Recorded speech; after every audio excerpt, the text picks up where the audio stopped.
So, Dave, you were born in San Bernardino. Mm-hmm. You went to USC. Yep. You won 2 major championships, the 70 and 76 PGA Championship. Yeah. You have 25 professional wins, 10 on the PGA Tour, 14 Champions Tour. What is the one other?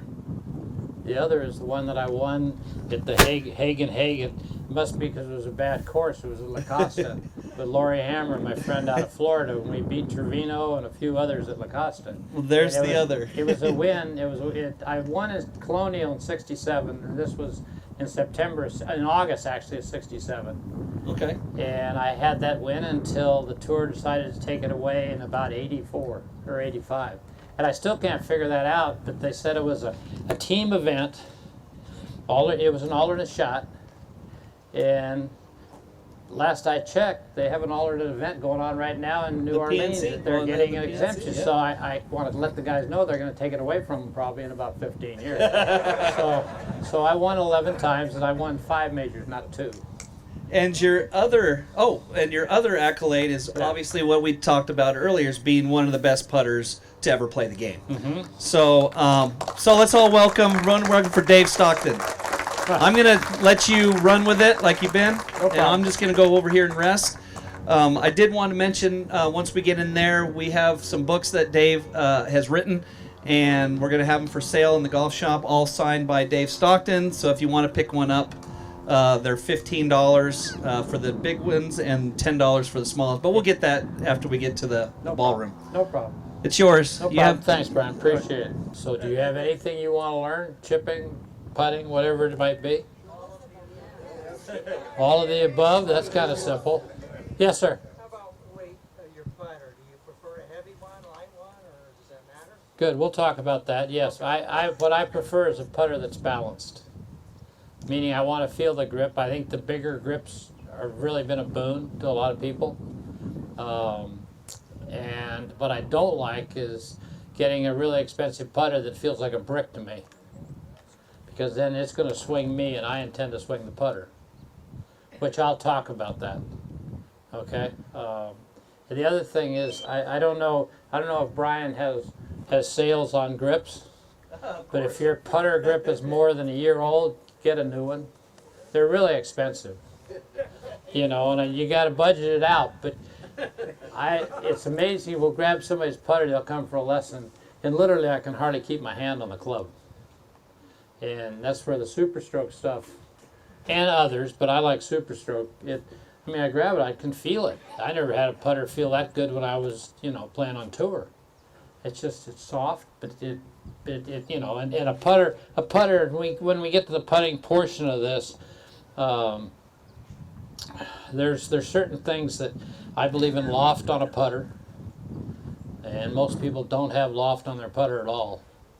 I mean, I had a guy yesterday, the day before yesterday. He's I guess in his late 40s, 0 handicap, getting ready to go on the senior amateur circuit or whatever it was. And he had one of the Jailbird Odyssey putters that the guys went nuts with this last summer. I asked him if he had any tomatoes that he could use that putter to stake him up with. And he kind of just looked at me. I mean, I knew his putter was 3 times more expensive than mine, but it couldn't touch mine because it had no loft. And if you don't have any loft, you're going to hit the ball, it's going to hit in the ground, it's going to bounce. So it just, the equipment, and we'll talk about that too, because you can buy a golf game, there's no question about it. There's one reason I'm here. When I came out here and saw your golf course and stuff, I'll make a few comments about some of the practice things I saw people doing while I was out here. It was kind of interesting. Yes, sir. What do you think? Speed's the only thing. And yeah, it's really comical because you watch people that they save some money and they go to some resort and they're going to play in the caddies. You got to have a caddy. So you have the caddy read it because he's there and you're not there. And how does the caddy know how firm you intend to roll the ball? It's hilarious. I mean, we'll get into that. The speed is everything. I don't change speed. Go on, Dave, Brian, I'm sorry. when talking about when you're talking about the grip, putter, how it feels to you, you want balanced. So back in the day, what did you guys use to counterbalance things with? That was a terrible comment. Back in your what day, yeah. in your day. Okay, No, I don't mean anything. you're going to by it. counterbalance it? You're going to counterbalance? Is that what you're asking me? Yeah, how would I mean? Because I heard of all kinds of things like buckshot, salt, lots of different things that these put in the shafts. Salt was a true dude. I forget which guy it was, but he literally he rusted out his putter. And I forget what term. We were in Hawaii. We were somewhere where he couldn't get a putter to replace his putter because the grip just disintegrated overnight. In the round, he's right in the middle of the round. All of a sudden, it just fell apart because he put salt down it. A lot of us do different things. I put lead tape underneath the grip if the head was too heavy, especially on putters. Yeah. So with Nicholas, a lot of times we'd run a piece of lead tape up the side of the grip if we wanted, because I want it balanced. I want to feel the grip and I wanted to feel the head. It seems like a lot of people now that buy the putters that are extremely expensive and they're very heavy.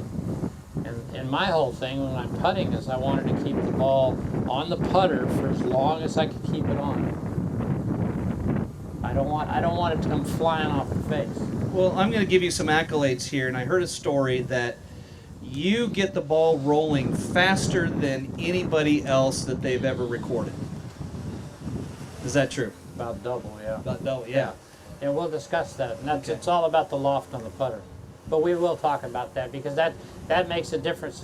Because well, let's put it this way. If you're getting a lesson from me, I don't see too many people with notebooks, which is too bad because you're gonna run out of things to think about and remember. But I would ask anybody, whether it was Mickelson or Annika Sorenstam or whoever it might have been that I was working with, I would have them sign their signature. Then and it took take the guy, because we're sloppy, maybe 3-4 seconds, we're done. The girl's a little bit more careful, 7 or 8 seconds. But either one, I'm going to want them to look at their own signature, and then I want them to take 20 seconds, and I want them to duplicate it. It's their own signature. There it is with D, with Dave, okay. Most people can't, if they're going slow and trying, they can't get through the first letter. But yet one of the things you're told is if you try harder, or if you work harder, or if you practice longer, okay, you're going to get better. Okay, that's, in some respects, that's possible, but it isn't possible in something that should be in your subconscious. It's like if you wanted to get up in the morning and you wanted to put your slippers on, which was not a normal thing, it would take you a good 10 days to get. By the 11th day, you automatically had your slippers on when you got into the bathroom. But it takes a while. It takes a while to get it in your subconscious. And when you do, then things just happen. You don't have to think about 4,000 things. And there's not one of you sitting here that doesn't go out there and overthink everything. Okay, that's why the second putt goes in faster than the first putt. First putt, why did I do that? And you pull it up, you don't take any time, you just roll it. Of course, it goes in the hole. You know, now you're mad that you made the second, but you're mad you really whiffed the first one.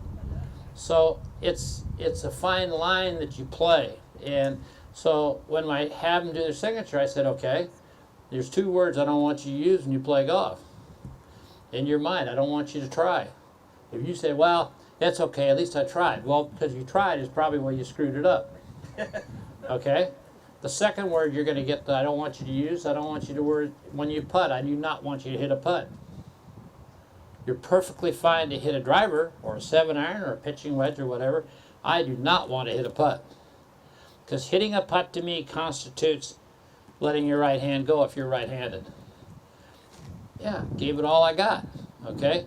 Putting for me is, I don't do anything left-handed except I putt with my left hand as my direction hand. And yet if I was to ask you a question, which would be your direction hand in putting and which would be your feel hand, you're all going to tell me that your feel hand is going to be, if you're right-handed, it'll be your right hand. You're going to throw a dart right-handed, so on and so forth. Hopefully your family won't be messed up like mine, which is, I'm right-handed, right-footed, right-eyed, right? Not David. David is right-handed, but he's left-eyed and left-footed. Could have been one of the worst shotgun shooters I've ever seen. When he was 13 or 14 trying to beat me in all these different sports, I think the most depressed I ever saw him, we were playing, I was doing an exhibition at Greenbrier in West Virginia, and I'd already tackled him in tennis and ping pong and basketball and all this stuff. Well, the next day I had to do the exhibition, so he took on Kathy in skeet shooting. He got 1 out of 50 and she got 20. He was not a happy camper. One thing for Dad to beat him, Mother beating him, that didn't set well with him. So what you want to do is, when you're going to get a full dose of it, whether we're inside or outside, is the fact that I'm all about the mental side of the game of golf. Now you say golf's 90% mental, that's fine. There's a bunch of you sitting here that are 100% physical. In fact, that's one of the things first of all, when I came out here a month ago, and I'd never been here before, and I was highly impressed with your golf course. And being at Merrowhead Country Club in Redlands, now where we live there, near Redlands, we fight our grass conditions. Well, I still can't believe how good a condition this golf course was. And the driving range you drive up, I go, God, I haven't seen that much good-looking grass together in a long time, right? And then what do I notice with some of your members? You know, a lot of people on driving ranges would work on irons. You're going to have to hit a couple probably, or at least one or two every hole. But I saw a whole bunch of guys that got out there, and boy, that driver came out quick. So there must be a lot of big hitters at Sun Lakes. And you get to hit 14 of them, so I guess you might as well work hard. And if you're going to have over 100, you better work on the rest of the game too. I didn't see much wedge use, or I certainly didn't see many people trying to work the ball. It looked like a distance exercise to me, which is one reason why I volunteered to Brian to come out here and maybe clue you in a little bit on what you ought to be working on. I was really inspired when I came out here and saw the golf course you all have to deal with, and I was not expecting this good a golf course by far. Condition-wise or layout-wise, you got a treasure here, and you know it. I thought to myself, well, this is good. It'll give me another reason to come back out here, because as long as it's not on Wednesdays, Saturdays, and Sundays when I'm hunting, I'll be glad to, to do this for you. And what I'm looking at, I'll kind of give you just a brief history. My dad was my only teacher. I was born in '41, and we actually, in fact, Dad and I were the first All-Americans at USC in the same sport.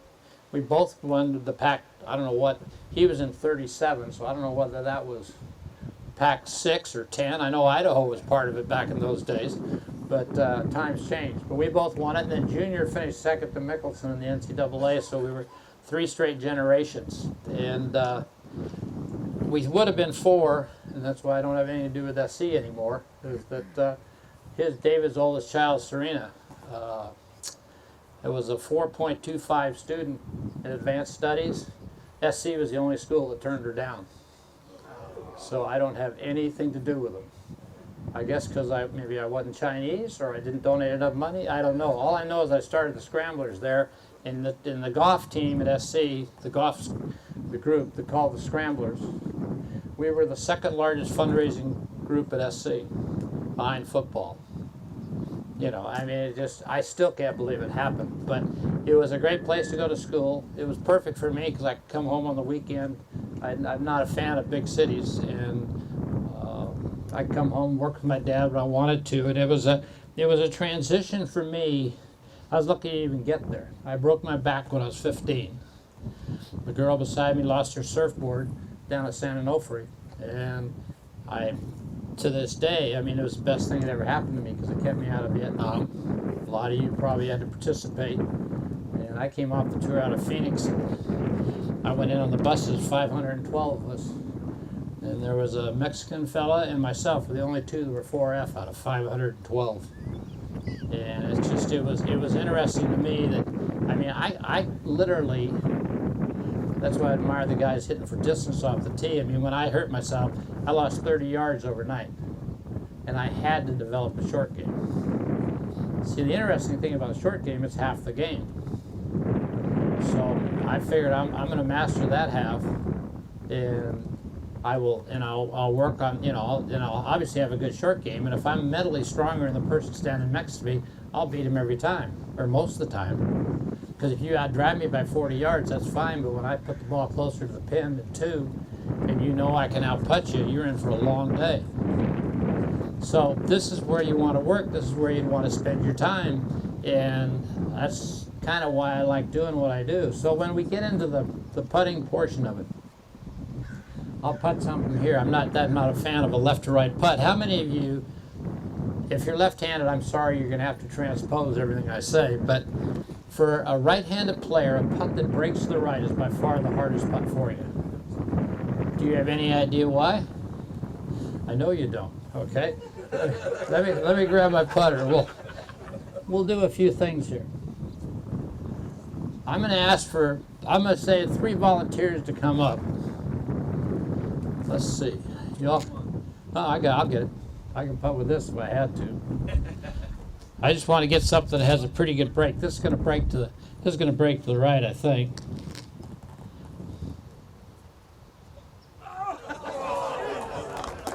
You don't need a putter. Well, I told you having a good short game helps. And now I'll show you how smart I am. I won't try it again.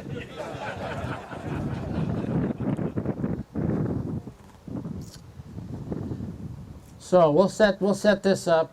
This is going to break to the right.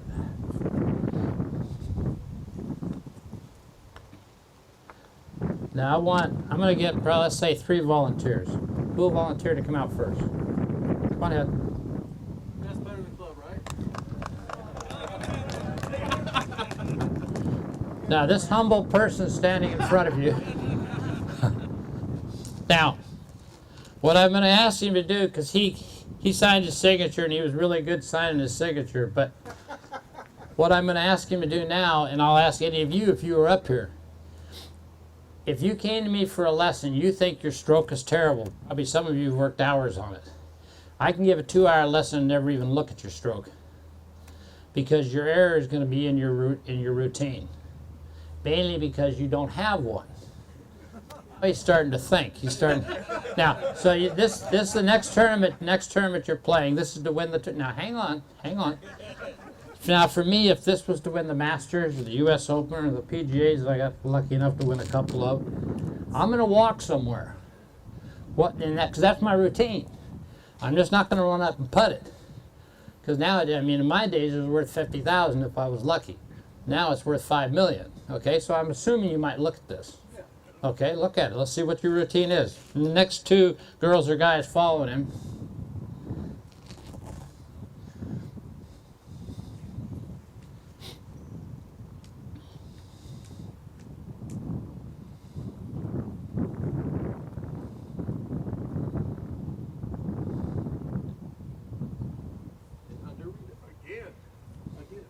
Okay, all right. We'll leave that one there. We'll see what the next person can do. Thank you. Yep. Appreciate that. All right, do I have a lady back there? Somebody want to volunteer? Okay, Ann, come here. Yeah, but I had more practice with it. Hi, Ann, how are you? Hi, good, thank you. Okay. Uh-oh, where are you from? Where's the accent from? England, England, what part? south of London, All right. Sussex, Sussex, all right. by many other countries. Really? I Okay. lived up in Scotland before here. Yeah, Sun Lake's is close to Scotland. Yeah, that's good. I know the weather's better here. You're right there. Okay. So you're going to use a line on the ball? Yeah. Okay. Our first friend, he just wanted to get it over with. Okay, so you going to walk anywhere or are you just going to putt it for me?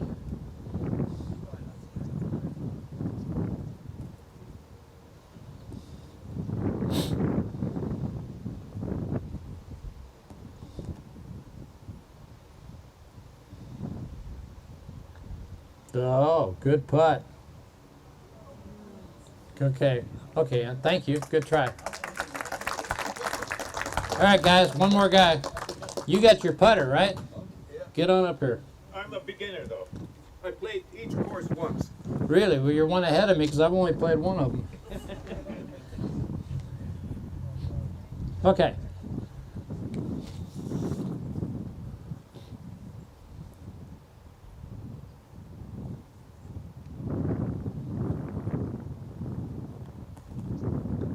Whoa. Too hard. Couple more months, you'll have it down. All right. Okay. Now, what you're seeing there is different people doing different things. Okay. How many of you would read a book tilting it away from you like this? I don't think that works. I think you're going to tilt it like this. So in this putt that breaks this way, right, to the right, you would never, like our first gentleman, step on that side of the hole because you're not going to see it. Absolutely. I mean, normally this is backwards. I'd rather be on the other side, but because it breaks this way, I would walk on the low side because now I'm looking at it and I can walk the same distance over there and I'm not going to come close to understanding what the break is. Okay, so when I walk on a green, I get a, well, so you're in the situation now that I am too. When I was a kid, you carried your bag. Amazing how much better you could putt.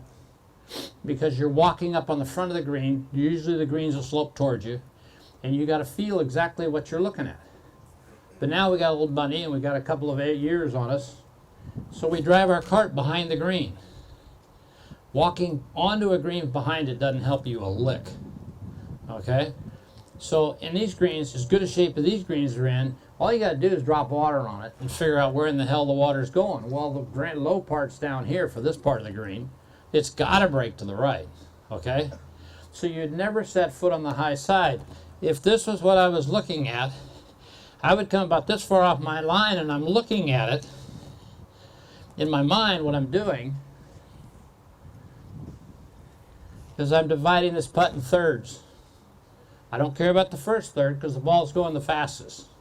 But I highly care about the last third because that's where the ball's going to go into the hole. Now I got to explain to you, I was taught with 3 tees. The first tee is when once I figure out, obviously the thing's going to break to the right, I would come back behind the hole and I stand here. Well, most people, they're seeing this big break and everything, and rightly so, okay? What happens is that most people standing here, to them still, the middle of this hole, that's like they're shooting a bow and arrow or a rifle, that'd be the target. You follow me? But the target's not there because the ball's got to make this big break off this hill. The center of this hole is probably out here. Way out here, almost 9 o'clock. That's how much of this turn, if in fact you have the right speed. Now the second tee, in the way I was taught, would be about here. Now you can see where our 3 efforts were. Not a single one was on the high side. But that's predominantly because people are looking at the center of the hole, and if there is any break, it's going low every single time, for the most part. Okay? So instead of seeing, again, right there for straight, I'm way over here. Because I'm visualizing this turn coming in, and again, I want the right speed. Fair enough? Okay? The third one, the third tee, be thinking about it. I'm going to ask you where you think, I'm going to pick a spot to roll this ball over. By the way, if you hit shots to this green, you darn well better be fixing the divots. Okay? You got too good a course to leaving those things. Okay, yeah, raking the bunker is part of it. Okay, so now I come back here behind it. I now see the ball coming in about 8 o'clock on the clock. How far out do you think I'd pick a spot? And if you've read the book and you know the answer, don't say it. If you haven't, tell me how far out do you think I'd pick a spot. I've heard apex of the break. I've heard halfway. Whatever. What do you think? Huh? A third. Okay, that's good. Come on. Somebody can't be all quiet. 3 feet. Okay. 1 inch. 1 inch, and he knows the answer. So to me, the whole world, and the way one of the smartest things my dad ever told me is that every putt was a 1 inch putt. Okay? Now, Ann came up, she lined up with a line. How many use a line on the ball? Okay, that's good. How many of you take practice strokes? Perfect.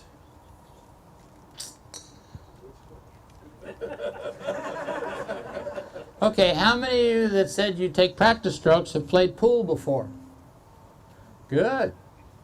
So, I don't even have to ask you why to take practice strokes, because you take practice strokes to get feel, right? Perfect. So now when you shoot pool, since I think shooting pool, if you can shoot pool, you can flat putt. There's a slight problem with what a golfer does. Because a golfer is going to take practice strokes, and he's going to get feel, he or she's going to get feel by doing it, okay? But they're going to shoot pool. Are they going to put the cue stick 6 inches left and take a few practice strokes? If you do, I want to play you. You put it directly behind the cue ball, don't you? Right? And then you go back and forth. And at some point, you let it go. But what does a golfer do? Oh, it's fantastic. This is very important. This is worth millions. They come up and they take their practice strokes. And they put the putter down. They line it up if they got a line. Okay, I got it. Now look out. Okay. Now look out here. I got it. Okay. All right. I'm on the next tee waiting for you.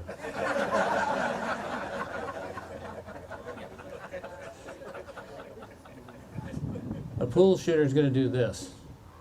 A golfer is going to die because this is important. You got no friggin' chance. And you'll be tired as hell when you get through. Okay? So, again, back when I was a kid, my dad taught me that, and it was funny because I did not know who had taught my dad. His name, he was from Riverside, and Alex Morrison was his name. This was in the 30s, right? Well, by the time there's certain things I was taught. You got to keep your hands moving. You cannot let them sit still for an extended period of time because you're going to stiffen up and tense up. And like when I practice, I never practiced with more than 2 balls. I saw a bunch of guys, didn't see any of the girls out here, but I saw the guys out here with a whole bunch of balls. I never putt with more than 2 balls. And when I played the long game, my dad would let me have little piles of 5 balls. And that's all I could hit with a wedge. And I didn't know if the next club was going to be a 4-wood, 7-iron, whatever it was going to be, but it was going to be 5 balls and that change again. You play a golf, you're not hitting 30 drivers in a row that I saw a bunch of guys doing out here, okay? That's fine, you just wear yourself out. So when it comes to putting, okay, what I'm going to do is I don't take practice strokes, although I tell you one exception to the rule was Annika Sorenstam. We were doing an outing at the Olympic Club in San Francisco. And she asked me, I'd come in from South Korea or somewhere, and she'd been the opposite direction. And she said, I've been putting just terrible. And can you help me? And so I looked at her, and she's very, very mechanical. So I said, when you go out to play today and you're with your groups, I try not to take a practice stroke. Well, she came in and she said it was terrible. She just putted terrible. So she had a place in Bighorn down the desert, so I went down and spent a couple of days with her. And it didn't take long to realize that she was serious, that she had to have a practice stroke. Well, if she took a practice stroke, I wanted her taken behind it, okay? And by the way, in the 18 months that we started to work, she'd won twice in 18 months. So this is where her practice stroke, I said you can take 10, you can take 15, I don't care. But I want you looking at that 8 o'clock where this ball's going to break into, okay? But when you walk in, I want you going to it. Because I don't take practice strokes. And I'm going to come in, again, another thing you can forget, but you shouldn't, is that learn to carry the putter in your right hand, left hand, because all of you carry it in your right, I'll promise you. When you walk up there, your poor left, when I ask the question, what's your direction hand? That's going to throw people, because most people, if they're right-handed, are going to try to do the right hand to do everything, okay? So I put it in my left hand, so as I'm walking up, it's like I'm pitching pennies with my right hand. This is my practice stroke, just to get the feel, okay? So when I come into it, I've never come off the line. But those of you who take practice strokes, you got to come out here to get squared up, to take those things you really think you need that you don't. Okay, then you get up here and you put it down, and you're lining your line up, and you look out, okay? I'm dead opposite of that. I'm going to come walking in with my left hand. Again, I don't want to go past the tee that's down there. I set my right foot about where I expect it to end up, and where it will end up. Now, I've never taught anybody to do this, and I don't want you to try, because you can put your putter behind the ball. But I was taught to put the putter ahead of the ball. So I look out here, get all set, come back over it, set it.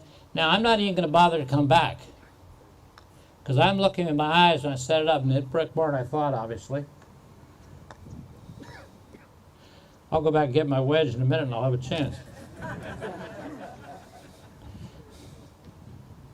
Okay. This is like serious greens. This is not quite used to this during hunting season. Yeah, see, I like that a little bit better. Now I'm zeroing in on this thing.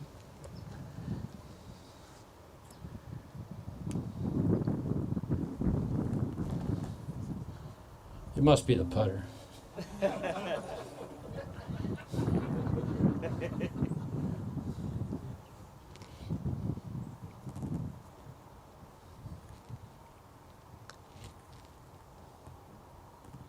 Oh, shoot. I thought for sure I had to make that. It's kind of a tough little putt. Okay, so now basically what I'm doing so far is having you realize that I want you to just let this thing go. I pretended that there were a lot of people in the world that didn't care if I made the next putt. I mean, this is not cancer, this is nothing serious, and I'm getting ready to let it go, right? So what you're going to see is I'm stroking it, and I'm not trying to teach you my stroke. I'm taught to keep the putter low to the ground. Okay, in fact, I'll putt through, and I'll go through and just stop. This stays vertical. Most of you, when the time you get through, the putter is going to be 1.5 feet off the ground, and you're up here like this, seeing if you made it, okay? So now that is the equivalent, which is Dad telling me this 1 inch. It's such a brilliant maneuver that if I stand here, especially on a 3 or 4 footer, the ones you want the guys to give you and they don't. If I stand here and I look at that spot, now I roll it right over it and I don't even look, I just listen. Okay, I'm going to hit a much better putt than somebody that stands up, because I promise you, see, I don't even, when I come back from the hole, I'm seeing this imaginary spot. It doesn't have to be precise, but it's an imaginary spot. And if it goes 1 inch, I can jump straight up in the air. The ball's already gone, so I don't miss it. But most people come up, and when they come up, the ball's going right. Now, there's a couple of things for you to realize. I can simulate it here.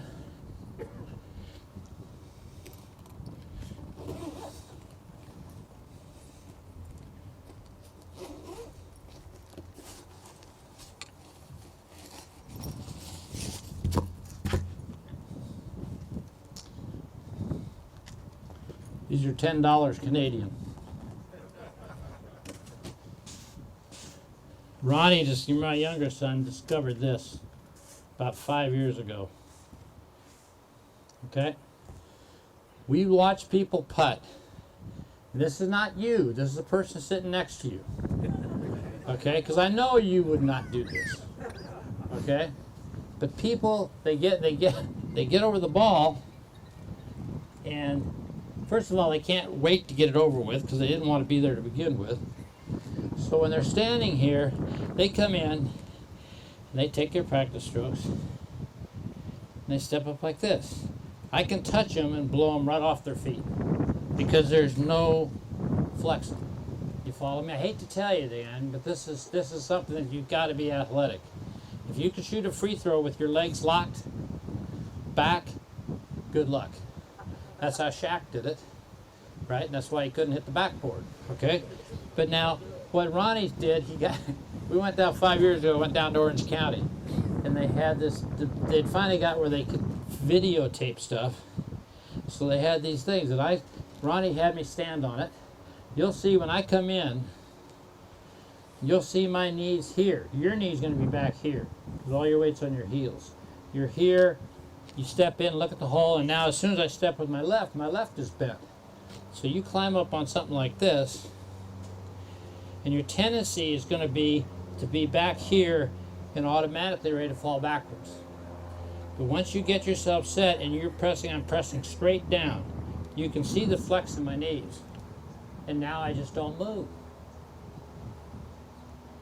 It's simple. I know you don't think it's got anything to do with it, but it's tremendous in any part of the golf game you play. You have to have balance. Make sense? So that's what we're after. We're here. We want you to get, and once you get free, your body will fight it at first. So we're down with Ronnie. I made 12 in a row from 10 feet. So Ronnie said, well, that was good, Dad.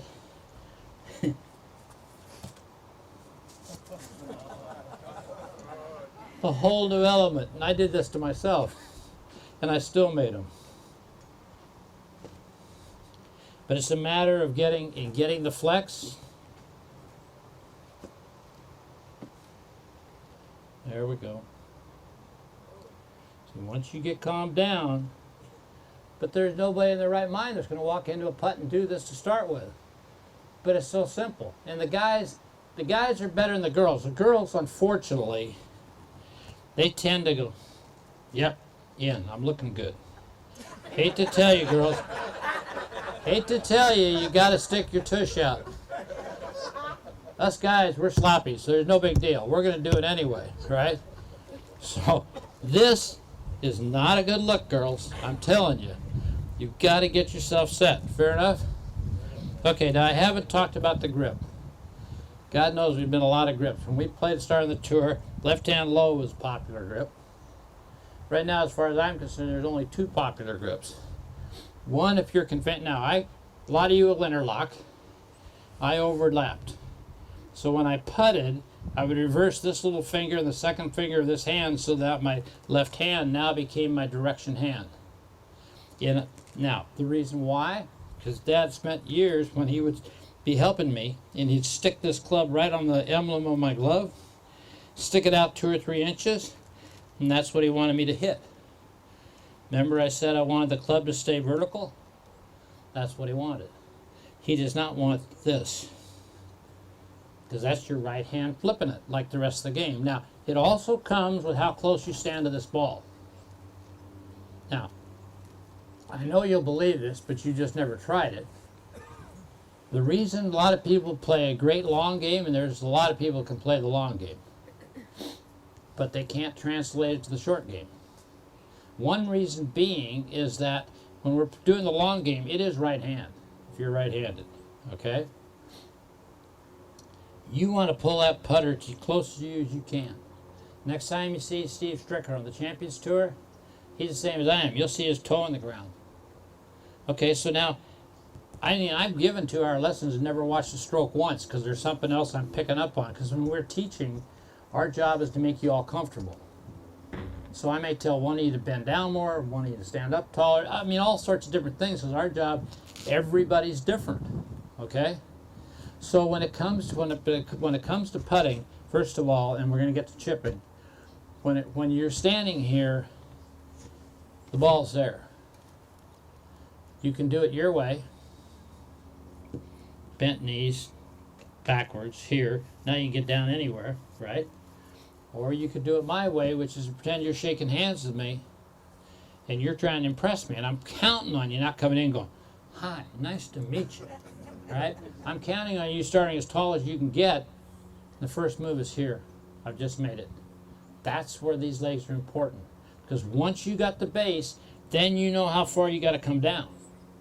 But if I start by doing this, I am totally lost, and you will be too, okay? Questions so far? Your eyes, directly vertical over the ball, behind, or anything about that? They're generally over the ball. You don't want the ball outside, and yet a lot of people, especially my age, are going to have eye problems, so the ball's going to be farther away. Bob Murphy used to be like 6 inches, 8 inches outside his eyes because of how his eye is set. But you'd rather have it underneath you because, again, this left hand could do this. As soon as I move it away from me, see, I'm eliminating that angle. Once I move it away farther, oh yeah, I can release this putter, but I don't know where in the hell it's going to go. Right? So you want to be over it. Now, any other questions? That was a good question. It's going to lead to another one. No, okay. Now, when we're putting,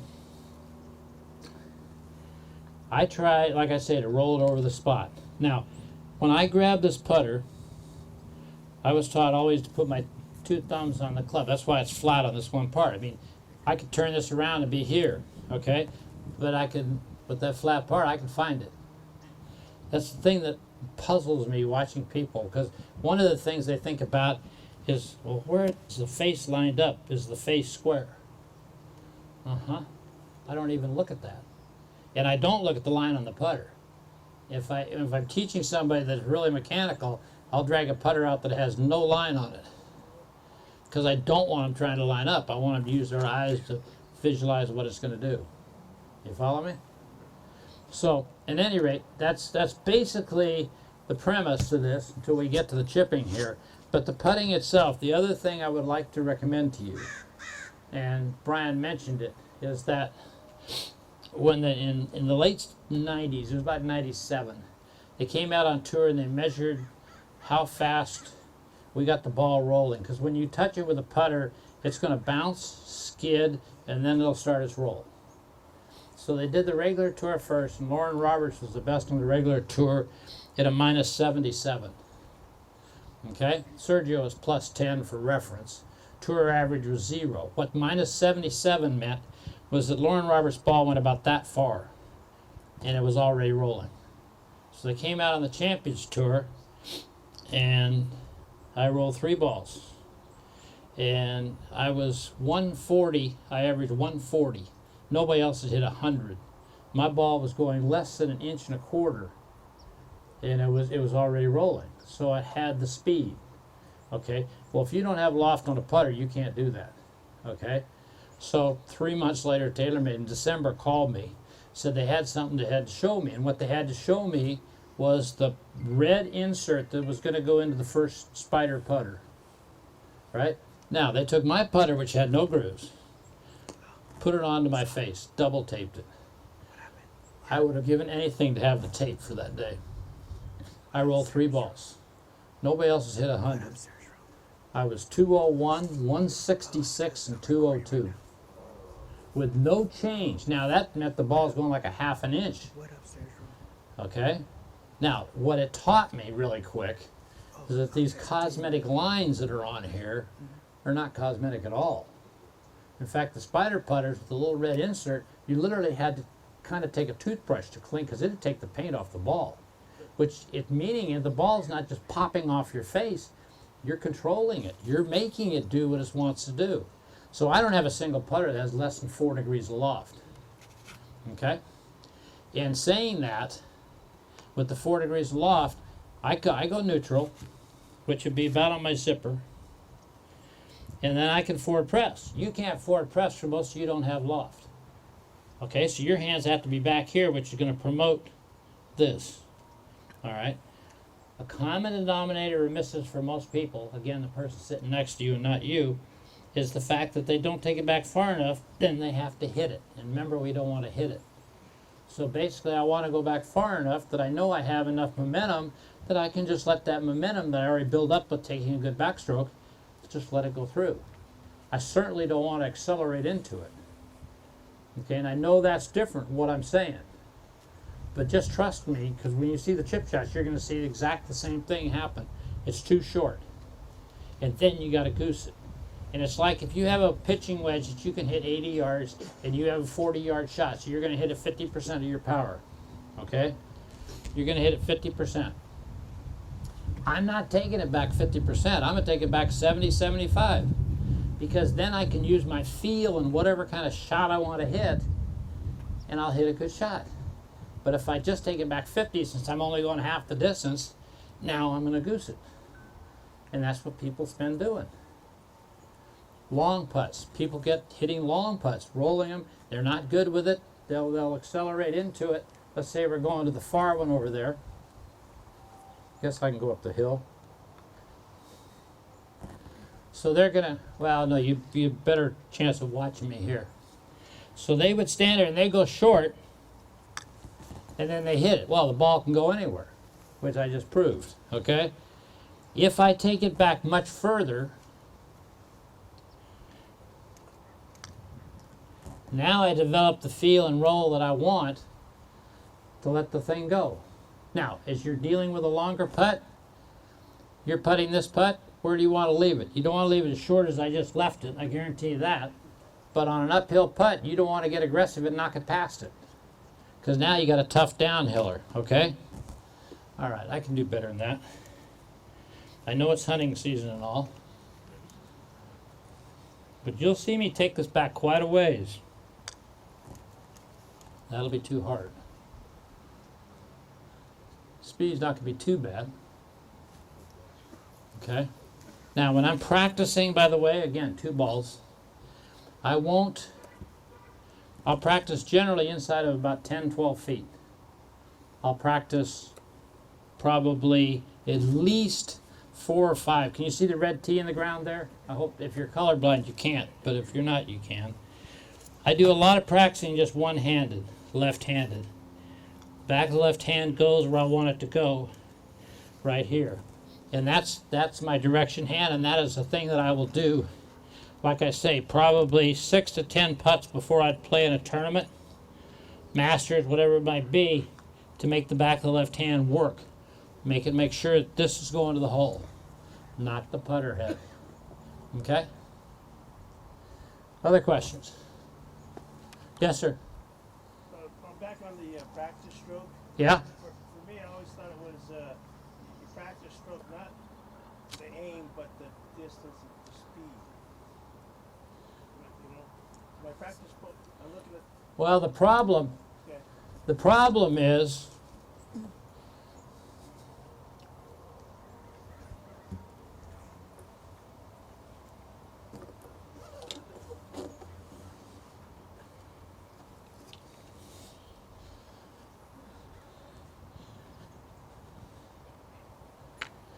now this little doohickey here that has a spot in it at 1 inch. We'll just set this here.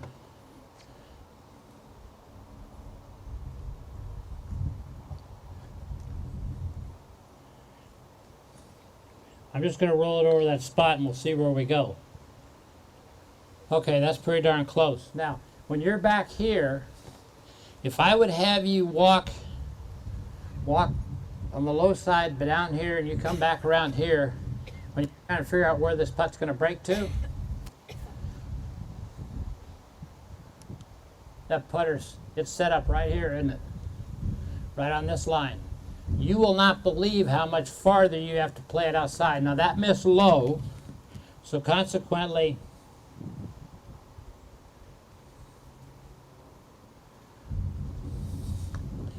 the point of this is to teach yourself how to play enough break, because you're never going to go in the hole if you miss this to the right.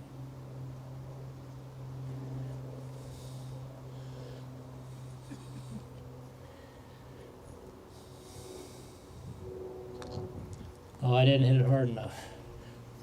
Okay. Yeah, it's quick, all right, but I just stopped. That'll be better. Okay. So right there, if I put the tee on the other side and I was putting it, I know that every one of these suckers is going to go in the hole if I have the right speed. And it's amazing to me, and we use this in all our instruction. I mean, this thing now is aiming. Not that you, when you walk that low side, not that you'd picked it out. That's how much break I'm playing on that putt. You know what I'm saying? The problem with the field, taking a practice stroke, if you could do it behind it like Annika, I didn't finish that story. She'd won twice in the 18 months before we worked. What I got out of working with her is I got to do the forward in her book. She won 18 times in 18 months. All because she got away from doing this by the ball and taking the practice stroke that she had to take in her mind back there behind it. Because once you walk in, you want to go. I mean, it's very similar. This is about the length putt I won to win a Congressional, my second PGA. And by the time I stepped up and put the coin on it, It was 14 seconds. Not that I wanted to make it, because if I miss it, I'd be in a playoff with January and Floyd, which I seriously didn't want to do. All right? Okay. Any other questions on the putting? Yes, sir. Pardon? Open stance or square? What do you think? Square. Never. Slightly open. If I was 4 foot from the target and I put a tee and it was an absolute dead straight putt, okay? I'm going to aim. I'm not going to aim at the tee that's in the middle of the hole at 4 feet. I'm either going to aim slightly right or slightly left. What do you think the answer would be, right or left? Because I'm not aiming straight. Which do you think? Huh? Good, you got that right. I wouldn't have wanted you to say right. Because if you aim right, then I've got to pull it back with my right hand. Okay? That's another day for another clinic on the long game. Don't hit your buddy. Don't hit your buddy. If you're hitting let's say a 6-iron, you're hitting a 6-iron, and you're going to fade it. Like I said, most of the people I saw were hitting drivers out here, but if you're hitting a 6-iron, you're going to fade it. You're going to aim to the left.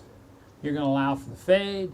You're going to allow for the hit the ground. It's going to bounce to the right, right? Question: if you're going to hit a draw now, where do you aim with a draw? Right. The answer is not right. Now you're confused. But hear me out. How many of you play ping pong? Okay, there's a massive difference playing a cut shot in ping pong when the person's too far away from them, and you have more fun. You just dink it over the net and they kill themselves trying to get back to get to it. But if they're standing too close, you just put topspin on it and go like this. You don't aim to the right. But what does a golfer do? He aims left to hit a fade, he or she. So I must aim to the right. Okay, good, we'll play. Now what happens? It happens to be your best shot of the day because you go right on through that sucker, stay straight right where you're aiming it. Uh-huh. So what do you have to think about? What you think about, if you're hitting a draw to a pin, I would be aiming 5-6 foot left of the pin. First look, setting up, just left of the target. Okay? Now my second look, now I'm probably 10 yards to the right of the target where I'm gonna, like I'm top spinning it with the ping pong paddle. Okay? I'm gonna hit it out to the right. Now you'll see it on television. Their ball starts to the right and it gets up and it turns over and it comes right down top of the pin. Whereas those of you that aim right, now get to it, and your mind knows I aimed it right, the pin's there, I'm going to help it. Boom. Now you hit a left-going hook, which is about the only way you get in trouble out here, I think, because you got ample fairways and everything. So the next time you do it, and that's in putting, I am 4 foot, I'm probably, now it's not that anything I think about, but I set up originally, I am open. I'm about 1/4 of an inch open to where I want to be. Then the back of my left hand knows, hey, I better do something. Rather than being to the right where I have to break down, now I'm a little bit left.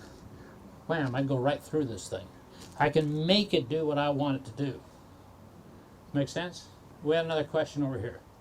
You were saying on the draw that you go to the downside. The what now? When it curves to the right, Yeah. you go to the right side and walk just to the curve to the left side. The reason I go to the left side is I'm trying to visualize where I want that break to be. And I'm visualizing the ball going. Do you all understand what he just said? Could you hear him? He's perfectly correct. Because most people stand right behind the ball after the caddy's told them, okay, it's 2 inches out, or I love it when they touch the ground out there somewhere, which to me, I'm only thinking about where it's going in the hole and the 1 inch in front of my ball, right? But they're touching, yeah, right here, and I'm going, that confused me so fast it wouldn't be funny. So now when I'm lining up, if I'm going at that pin right there, and this thing breaks that way, I'm going to take a step or two this way. The direction the ball is breaking toward, now you can see the slope, you can see what you're dealing with. That's what he's talking about. He's talking about a draw putt. If that had drawn into the hole, I'd have been taking a step toward the shade on that. If this broke the width of the hole, instead of standing here, I would be over here, because then I could see the slope that I had.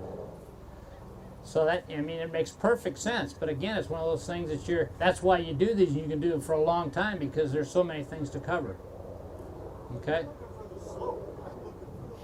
I'm looking for the line as well. And that tells me as soon as that's why you don't want to be walking on the high side of your line. That's why you want to be on the low side, because then you can see what you got in front of you. So now I'm going right at you. The putt's breaking this way, I'm over here. Okay, because now I can see it, I can visualize exactly what it's got to do, and conversely the other way. Okay? No. I don't. I see the entire curvature of the putt. Okay? You ready for a few minutes of chipping here? Well, we still got some light. Okay, what do I got here?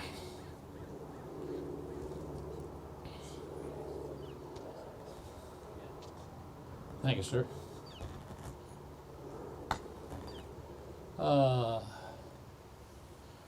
Okay. Do me a favor. Just stick a ball down. I'm going to chip some. Most of them, see, I don't want to go this way because just move that far ball 6 feet to the right, and I'll chip to that. Okay, whenever I dealt with any of the pros, this is, oh, and I didn't touch on one thing. How many of you claw grip it? I think it's probably one of the, yeah, it's here. This is probably where people go left hand low, they're still going to break down. I think claw is probably the biggest invention that's come along in putting. Because you want the left hand to control it, you put it here, this right hand is not going to do this. It's just going to go right toward the direction you're going. Plus, you're not trying to finish it up like this. You're just going through. Some people hook it around it. I just set it on top. Both my boys putt cross-handed. Not with the left hand low. Right, excuse me, I'm sorry, the claw grip. Now, we get to chipping, and I say, I'm going to help you with your putting, but you're going to have to let me look at your chipping. If I chip to that ball right there, and I chip one like this, right? So we'll let it run down there. Okay. What club do you think I just hit? Huh? Okay. That's your 60 degree, you're going to hit it that low? I don't think so. Okay. But then on the other hand, you might do that. 60 degrees. Lob wedge. Yeah, this is a 59 degree wedge. Okay, but what you have to understand is if you want to become a good chipper, and it relates to the putting, the only thing besides left-hand dominant putting is the low left hand with the chipping. Okay, the person, again, I'm picking on him sitting next to you, is going to, high or low, going to finish like this. Right? Okay, if I'm going high, that sucker's going to be up there. But if I'm going low, and I'll just do this one-handed like the putting. Look where the putt, now stop looking at the ball. The ball's just going to be rolling out there. Okay? So watch what I'm doing. I'm hitting down. Okay, now look where the putt, I'm not lofting it up. Now, what are we doing with my weight? On the left side, correct. Now, this is interesting because the Europeans like to chip like this. Drives me nuts. Okay? And Kenyon is one of the ones that's teaching most of them. I turn under 30 yards. I turn, not only, this would be a normal stance for me, hitting shots and stuff. But once I'm under 30 yards, this foot's turned in because I want to get off this back foot. Plus, I want to shove, if I set here, what's that? I want to be here and watch my heel. It's not much, but this is allowing this club to go where I want it to go. Not around me and up. Fair enough? Again, like in putting, approach this like you're trying to impress me. Get here, get yourself set, turn your feet. And I would, whenever I chipped, I would chip like this. I would get here, ready to go. I'd stand up, I'd stand as tall as I could possibly stand, and then I'd bend my knees and I'd only come down what I had to. So there was no raising up. I hate to tell you, the guy sitting next to your gal, by the time they get to 14, your posture is not nearly what it was on the first tee. And you're not going to be taller. You're going to be lower. Okay? And just so automatically now you've built this kind of upward steel into your swing that you don't need. So, looking around here, I got no hardship here. issue. What I'm looking for, this, you got too much maintenance here.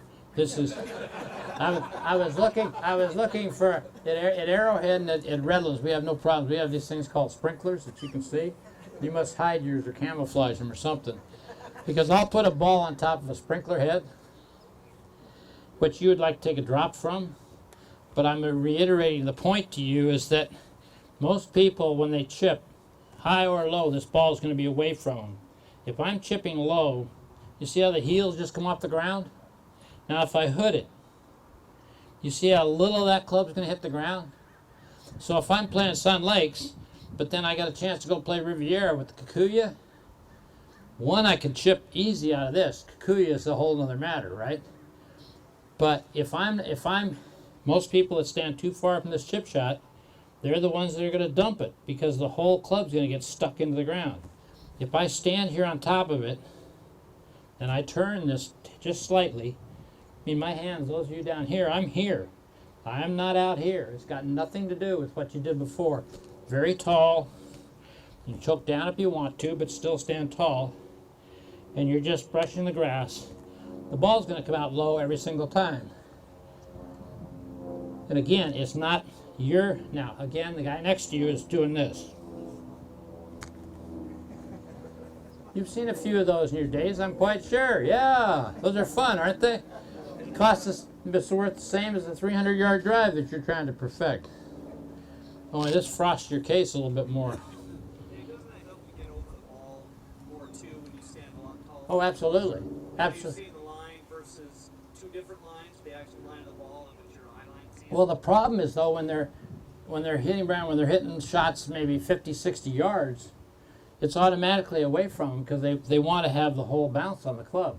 This is kind of like a club that, you know, for me, and I did a lot of chipping with this club. I do probably 80% of my chipping. Was that pitching? I do not like chipping. It's probably the only thing I did that my dad couldn't get through to me. He wanted me to chip with 6 irons, 7 irons, and by God, if I missed one of those, it wasn't close. So if I'm chipping with a 9 iron here, it's the exact same thing, except I got to choke down a whole heck of a lot more. And now it's just a matter of almost like a putt. You get the thing on the ground, you let it roll. But I've gotten to the point now. Do you have an idea what your irons weigh? I'm assuming the girls are probably C8, something like that. The guys are DO to D2 or 3 maybe. Mine are now D2. They had me, since I turned 82, they decided I need lighter clubs. That lasted about 2 weeks. So I swing so fast that I don't, you know, I have to have some idea where in the hell it's located. And what happens with this chipping is that this club weighs D2. And I will be willing to bet most of your wedges are the same weight as your irons. This weighs D6.5. Interesting thing is this is 4 years ago or so, maybe 5 now. I had Stephen Gallagher, a Ryder Cup player from England, come over from London Tuesday, Wednesday. And he's 6'5", and his irons were D4, and his wedge was D4. And he couldn't get out of the bunker nearly as good as I could, so I handed him my wedge. Grip wasn't quite big enough, but he'd let him try it, right? And I said, what do you think that weighs? He said, well, it's a little heavier than mine. I said, yeah, it is. It's D6.5. He uses D9 now. Okay? Thursday, Friday was when Francesco Molinari came in from Rome, here to Redlands. And we did the putting. Then we got in the sand trap, and he had the same exact Nike sand wedge, because we were both with Nike at that point. Exact same head, and he couldn't get out of the trap very good. I handed him my club. And we find out his irons were D2.5, just a little bit heavier than mine. His wedge was D2.5. So I picked up the phone, stopped the lesson, called Mike Taylor, who happened to be the guy that makes all the wedges for Nike. And I said, Mike, let me ask you a question. I'm out there 50 years. Why would you make a wedge that light? He says, Dave, I just build what they want. And I started laughing. I said, that means they don't know what they want. And he says, precisely. You know. So Molinari right now is using D7. It's just one of those things. You don't realize it, but there's certain games to play, and that's where your job should be, to analyze your own game. And it's all in those books that Brian talked about, because to me it's the stuff, the little thing. It's not your stroke. How much have I talked about the stroke and stuff? Hardly at all. I mean, that's not that important. But it is important to know what your clubs you should do, and we must put it this way: we make it harder than we should on ourselves. Now I'm going to do some high ones. Now you're going to see the ball get away from me higher. In fact, those right here on the low shot, they saw me take this straight back, just right through, right? They're going to see a completely different thing. When we play, one of the first things I'm looking at to see is what you're doing with your hands. Okay? A lot of people, you're going to interlock, whatever you want to do. But most people have a tendency to put these 4 fingers together. And the thumb, some put it like Lanny Watkins over here, some put it down here, some put a lot of different places. But I've been taught to pretend that I lost these 3 fingers in an accident, and these 2 fingers have to control the swing. Because if the thumb sits here and you get up to the top, that thumb's holding it there. However, if you're like Lanny Watkins, that club's not going to get held very good. Okay? But when you get around the greens and you're starting to now hit some chip, now the left hand's gone. It's gone. No more low. Now we're going high. This is all right hand. Where we could hit the low shot like this. Again, our finish is here. Now the high shot, it's up here. It's like you're taking your right hand and you're going to serve drinks to people. You're not going thump like this. And you're certainly not going like this. But I'm betting the person next to you has got that down pat. So they have the little short stroke. There's that in the bag, right?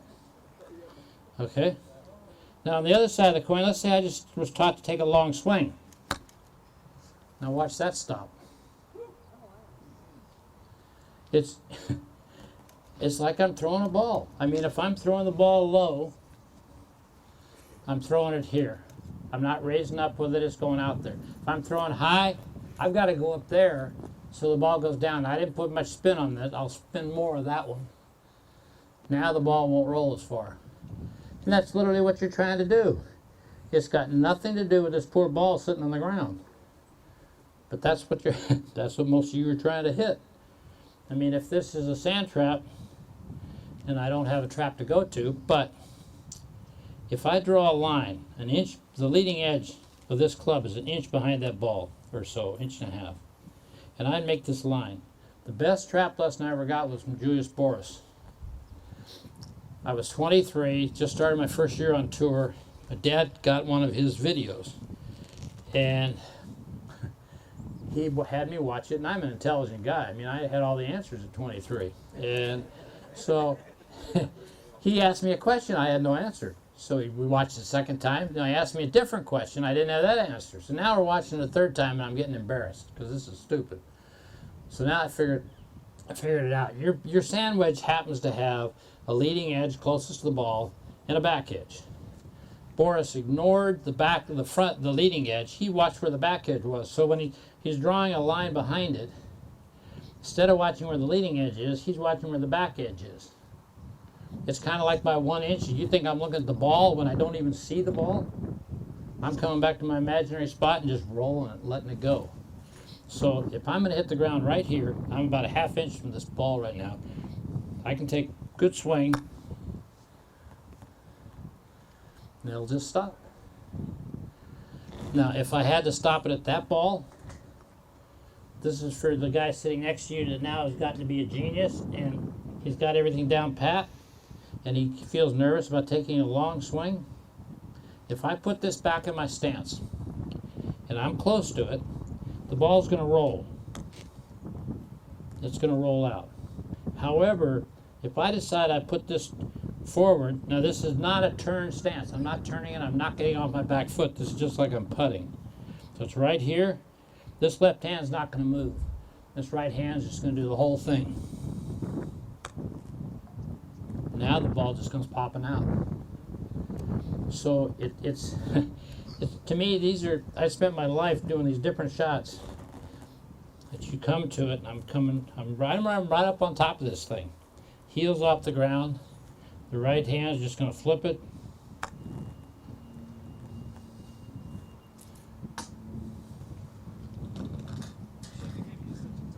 What's that? What? We should have given you such a tough job. It doesn't make any difference. You put the people in the shade. They didn't want to stay warm. What can I tell you? We'll talk about that later.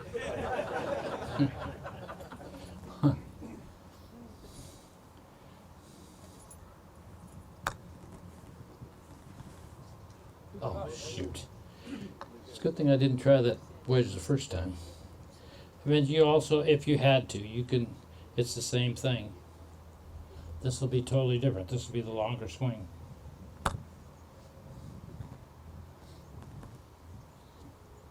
But again, the same, none of those are aimed far enough to the left. You'd have to be up here, because the problem is on this shot, you'd have to spin it, it's coming off that hill. And it won't stop. Any questions? Before we... Oh yeah, yeah, yeah. It's open. The other, I wish I, like I said, I had a sprinkler, because that'd be the one you'd stand here and you'd close it like this, because that gets a heck of a lot less of the club to hit the ground. How open are you on those high shots? On the high shots, I'm probably 15-foot shot. I'm probably 6 or 7 feet left of the pin, because I'm. The club face. I mean, the club face. I mean, the club of the ball. The club face is aiming at the target. Always. You're not opening the club face No. at all. To the Well, the club face, if I'm going at you, there, I'm coming right at you. If I'm going to cut this, now my stance is more open. My club stays there. I can open it slightly, but then I'm across the line. like a flop shot, you'd open it up real large, right? Depends on the grass you got. I mean, you got two shots when you're talking about a flop shot. If I'm in a bunker or I've got something I've got to flop, let's say to that one there. If I could take the club, and you'll see me, instead of like a low shot where I took it back here, this thing is these two fingers lifting this thing up, right? You follow me? Okay? So now you're going to see me, when I get back here, instead of just coming down and cutting it, this time you'll see the spin. I'm going to go here and relax, and I'll literally loop this. And when I do, I'm up here, but when I loop it, my hands are staying back here. Now it goes through. You see how much loft I got on it? I don't have to put on a whole lot to start with. But it's just a totally different shot.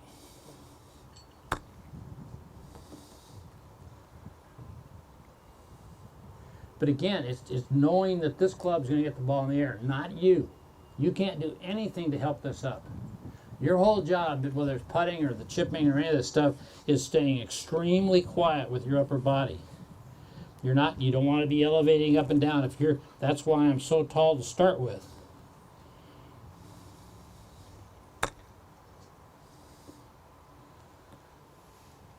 Scary, but if you just practice a little bit, it'll work. And again, make sure the wedge, have them weigh what your wedge is. Find out what it is. And it should be 2 or 3 swing weights heavier than your other wedge.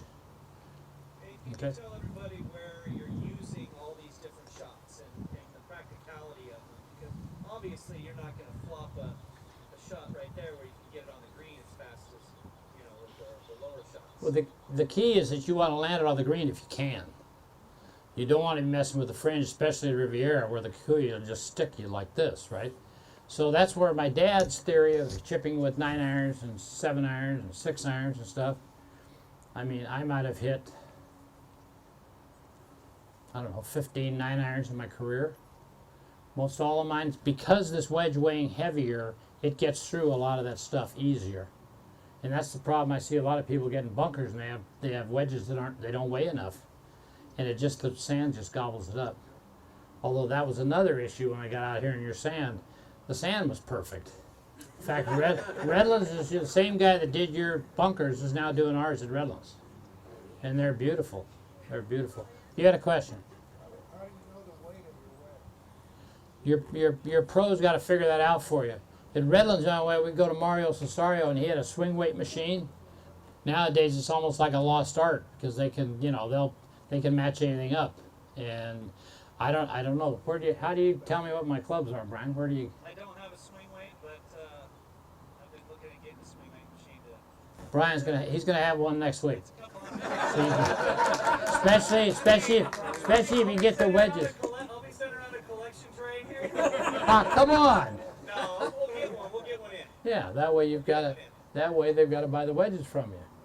You'll come out ahead, right? What time we got? I think it's almost time to What hit time the is it? ballroom. It's 3:11. 3:11. So we got. Okay, time yes, for couple more questions more. Yeah, but How do you determine how much arm strength versus upper body motion to get the ball where you want it to go? I mean, too stiff. there's with your nothing. body and your arm. There's nothing. There's nothing. All the motion comes from. I'm standing tall and my hands are just picking the club up and I'm letting it do it. There's no reason why the ladies, there's no reason why they can't be better in the short game than we are, but for some reason they're not. The ladies, especially the LPGA, are better with the utility clubs. We can't even touch them.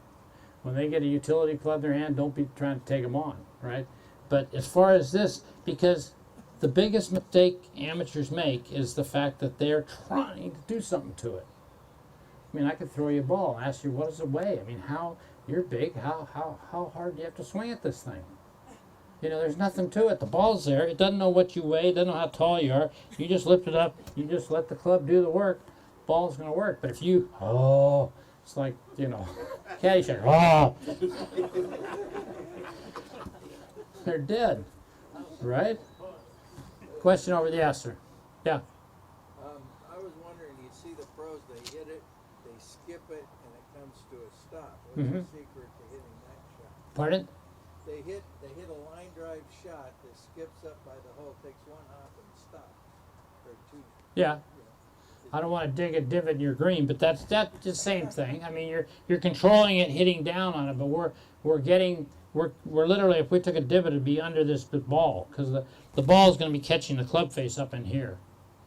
And once you get the ball cleanly with no grass in between, you can put all sorts of spin on it.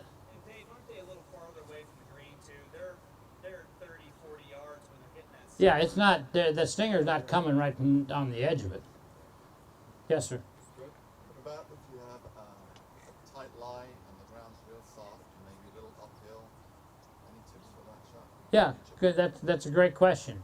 You want to follow the contour of what you have, especially in the traps. If I'm in a bunker and it's an upslope, so I'm down here, up here. You want to set your weight into the hill, but you want to tilt your body back so you're working with the hill that you have, so you don't have to develop some new stroke. But, What about the tight lie with really soft? well, Ground's really soft. what you try now. Do you have to make the thing stop, or do you have room? You just want to catch it clean. Just want to catch it clean. Good. Stand closer to it and hit it for a low shot. With the toe. With the toe. Yeah, with your hands up high. You can take a 9-iron and do it. You know, what you don't want to do is have that thing get stuck in, you mentioned soft ground. Right. Like you have a lot of elevated areas right in front of the greens. Exactly. Okay, so if you take a pitching wedge instead of a sand wedge, because you got the pin toward the back or something, and you get in there, you get into it, and instead of having it here where you're going to flop it, you'd have it right here, just sit back, and depending, because you got to put your weight into the hill, but you just want to work up it, so take a little less lofted club, and just, so you control the shot. And again, my question would be, make sure that you're planning to fade it or draw it. Now think what I just said, because nobody does that. All they see is the pin. I mean, you might as well be a bull, and they might as well put the red flag in front of you, because that's what that little flag right there does. I mean, I can literally stand here, and if I'm going to that pin, let's say I hit a cut shot, so I'm going to go out here, and the first bounce is going to be to the right, and the ball's going to break to the right. Okay, but let's say I want to make this draw. So now I'm still aiming left, but this time you'll see me hit it out. Now the first hop stays straighter. I'm gonna make it do something every single time. I will not be aiming straight. Isn't the tendency to go left on those uphill shots? Left. On an uphill, the ball above you, the ball goes left, yeah. Ball goes left off uphill. You got to choke up a fraction a little bit. Harder shot's the ball below your feet or on an upslope. Well, the hard shot too is downhill. Those are the ones I'm not going to stand real wide. I'm going to get myself balanced because I don't want to move. It's like a trap shot. If you get in a trap and you're standing there. That's the only time I choke up on the club.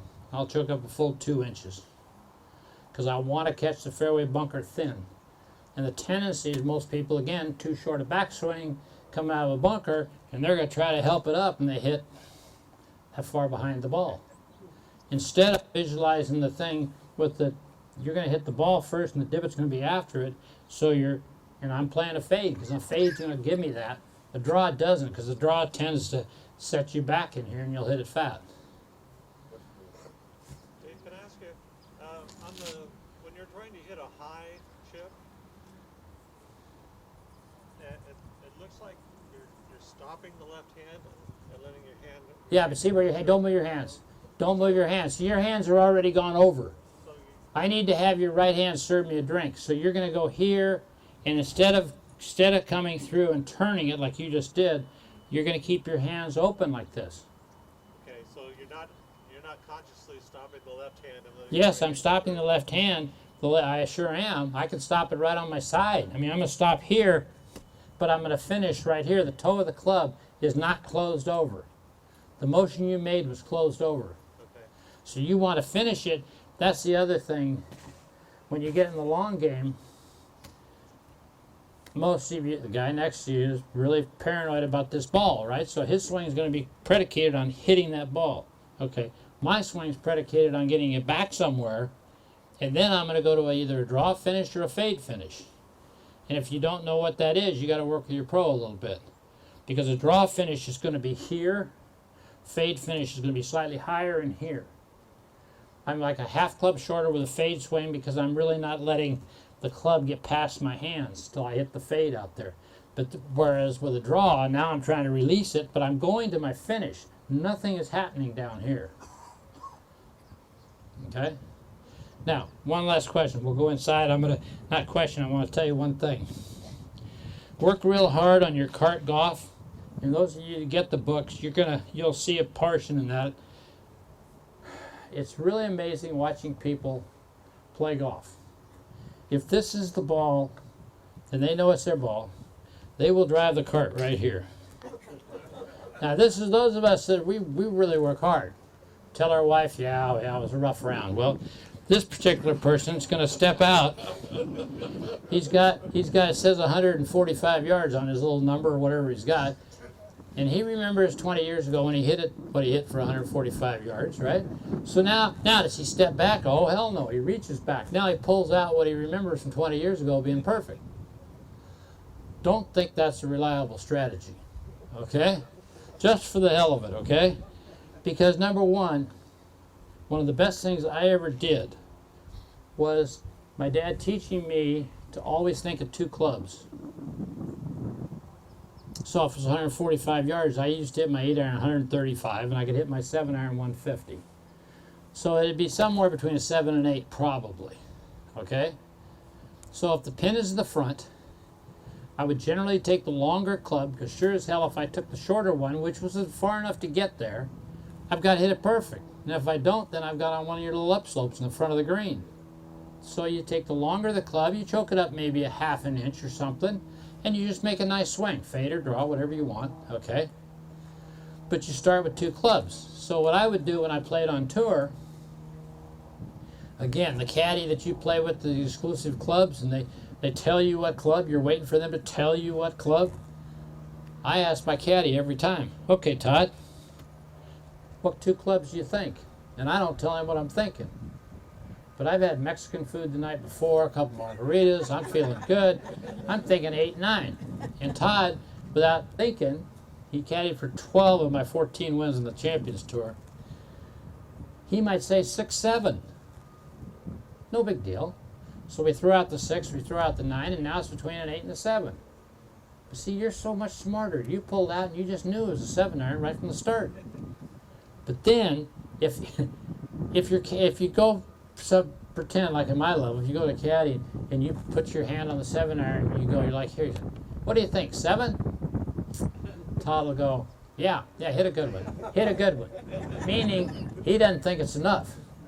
But he could also say, and I got my hand on it, he says, yeah, feather it. Meaning he thinks it's an 8.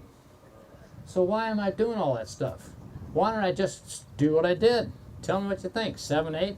He doesn't know if I'm hitting a low fade or a high hook. He has no idea what I'm hitting. But the key is always to have this plan. So you and your cart next time. If the pin is in the back of a green, and you're 6, 7, whatever it might be, you're going to take the longer club. Because if you hit the shorter club, you hit it too good, it's going to go high, it's not going to get there. So, but you don't want to go over because you got the longer club. Now you choke up a little bit, a ½ inch, but you make a concerted effort to hit it slightly lower than usual. This is what I'm talking about practicing out on the driving range. Because once you get this down, you won't believe how much better you'll play. So every time you get in your cart, just think about 2 clubs. The other thing is, though, I know none of you have ever done this. You step up on 17 and carry a club up. Now, the 3 guys ahead of you hit first. You're the last one to hit. They're all in the water. And you're looking at this going, geez, I could, the cart's over there at 30 feet. I ought to go get one more. No, this will be a perfect one. Right? I don't think so. When you go to the par 3, take 2 clubs. Not that you're not in superb condition, but you're not going to walk back to get the one you should be getting. Okay, I'm just saying. Okay, and you won't believe how many times you get there thinking it was a 6, but you took a 5, and you got there, and now you got the 5 in your hand, you're going, boy, it could have been a 4. Well, can you imagine what the feelings would be if you only had a 6 in your hand? You're screwed. You got no chance. So. Our lost and found barrel is going to increase. Why? Take 2 clubs. Well, they'll leave them. They'll leave them. But I thought you were trying to make money. They'll have to get more clubs. It's good. What say we go inside? All right. Hey folks, we're gonna go in the ballroom. Everybody knows how to get there. One of the easy